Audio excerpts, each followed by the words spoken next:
advantage for Youngs. Ford puts it to the left boot. That's pure class.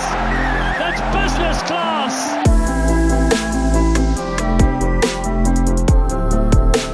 England has to be one of the biggest success stories of the World Cup. Having slumped to one of the lowest points in the country's history just before the tournament, to come back and push the eventual champions the way that they did in a semi-final is really impressive. Today, we'll be looking at just what they did that was so effective and where they could be going next. The key area that their entire game plan is built around is territorial advantage. During the World Cup, they had absolutely no problem pushing teams back and giving up possession.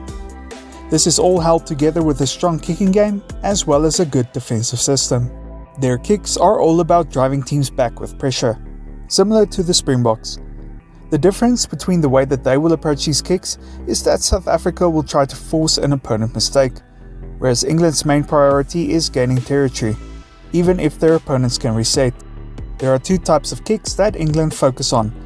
The first is the box kick, and the second is kicking it from the back three instead of counter-attacking. It's important to note that with the box kick, England rarely kick it out, thus keeping the ball alive.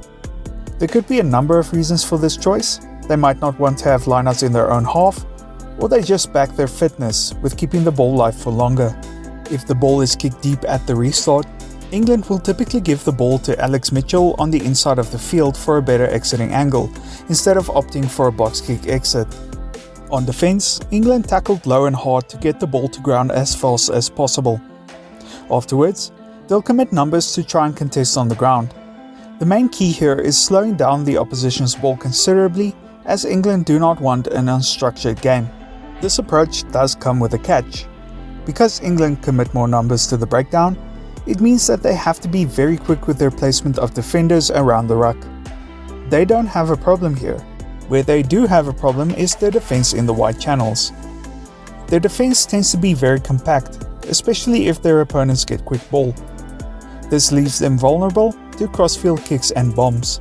England managed this beautifully against the Springboks by putting pinpoint accurate box kicks through Alex Mitchell to prevent quick ball. However, no person will be able to replicate that performance every time, so it will be interesting to see how they approach this issue in the Six Nations. Another area that will be fascinating is their attacking systems going forward. Will they choose to focus on open play attack like Ireland, grinding down opposition defenses until they collapse, or will they choose a more controlled approach, striking efficiently from set pieces as much as possible? Maybe Borthwick will decide to go all in on this conservative style of play they have right now.